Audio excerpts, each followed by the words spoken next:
But before we do that, we've just got one slide that explains the reason for writing the book. Now, it has already been presented in the short video just now, but I'll go through a couple of points here because I think it's important to frame where we were before we started writing the book. So we wrote the book for three groups. One for Sam and myself to understand what's going on, one for foreigners, and one for Vietnamese. So for Sam and I, it was a question, as this chart shows, in the 20 plus years that we've both been living in Vietnam, we've seen the growth of Vietnam. We've staked our careers on living in Vietnam for most of our lives. And we wanted to understand what was happening and whether it will continue to grow. I.e., should we stay here? Sorry. But at the same time, we've seen this incredible line here, which is the poverty rate. We've seen the poverty rate in Vietnam decline from over 50% during the 90s to less than 3% today.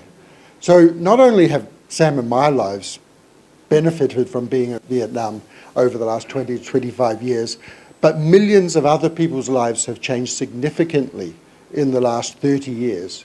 And there is probably no country in the world that can demonstrate a chart like that today over the last 30 years.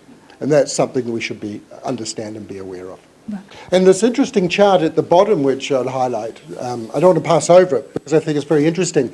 It was prepared by PricewaterhouseCoopers, PwC, a very large accounting firm. And this was in a report in 2017, which predicted that Vietnam will be the 20th largest economy in the world by 2050. Mm-hmm. Now, when you think about how far Vietnam has come and how poor it was 30 years ago, to think that within 25 years it could be one of the 20th largest economies in the world is something very, very exciting. No. Now, there's other subjects which I think you can read for yourselves was presented in the video, but from my own experience working with a lot of foreigners that visit Vietnam, either students or business people, they come to Vietnam with a lot of preconceptions about the country, which are motivated by the war or communism or history, a range of other historical facts, which might have been right at one point in time, but are no longer right today.